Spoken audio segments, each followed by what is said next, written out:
Bonjour à tous, bienvenue pour ce nouveau chapitre, donc le chapitre 43, la régulation de la concurrence, qui est 41 pour ceux qui ont le livre.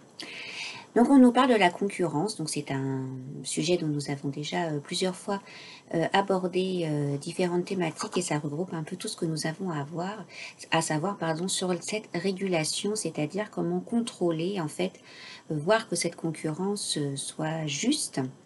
Voilà. Donc, Montesquieu, un grand philosophe français, qui nous dit: c'est la concurrence qui met un prix juste aux marchandises et qui établit les vrais rapports entre elles.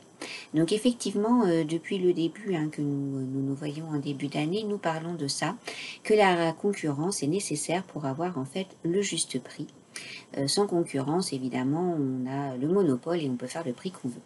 Nous avions déjà vu ce petit dessin, d'ailleurs, quand nous avions fait donc, les exercices sur comment savoir analyser et commenter un dessin, une image. Donc sur les 11 géants des produits laitiers qui ont été condamnés pour entente illicite, c'est-à-dire ils se sont entendus entre eux et c'est illicite parce que c'est interdit, sur les prix, donc avec un petit dessin humoristique sur la mafia, etc. Donc on nous demande pourquoi ces 11 producteurs de yaourt ont été condamnés. Eh bien, en fait, ils ont été, excusez-moi, je remonte, ils ont été condamnés, eh bien, parce que l'entente est interdite par la loi, car dans ce cas-là, la concurrence n'est plus libre. Comme on en avait déjà beaucoup parlé, je ne vais pas m'étendre sur le sujet. Donc ensuite, les droits de la concurrence pour réguler les marchés. Le droit de la concurrence a pour objectif de lutter contre les pratiques qui portent atteinte à la libre concurrence des marchés et protège ainsi le consommateur.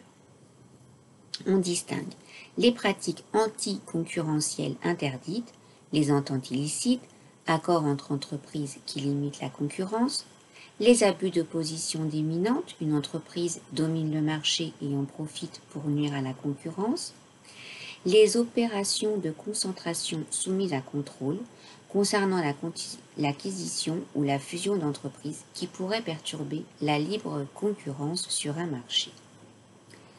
Donc là, vous allez avoir un petit exercice à faire où il y a deux cas qui vous sont donc décrits. Je vais vous les lire et après je vous laisserai un temps pour réfléchir. Il faut trouver le type de pratique anticoncurrentielle, donc c'est-à-dire en fait ces deux motifs. Le motif de la condamnation, les entreprises condamnées et le montant de la condamnation. Donc premier document, donc cas numéro 1. Selon l'autorité de la concurrence, les leaders mondiaux du marché de l'entretien, de l'hygiène et de la beauté se sont entendus entre 2003 et 2006 pour faire payer ces articles plus chers aux consommateurs. Une pratique illicite que l'autorité a décidé hier à Paris de sanctionner en infligeant 2 amendes d'un montant cumulé record de 950 millions d'euros à l'encontre de L'Oréal, Unilever, Procter & Gamble.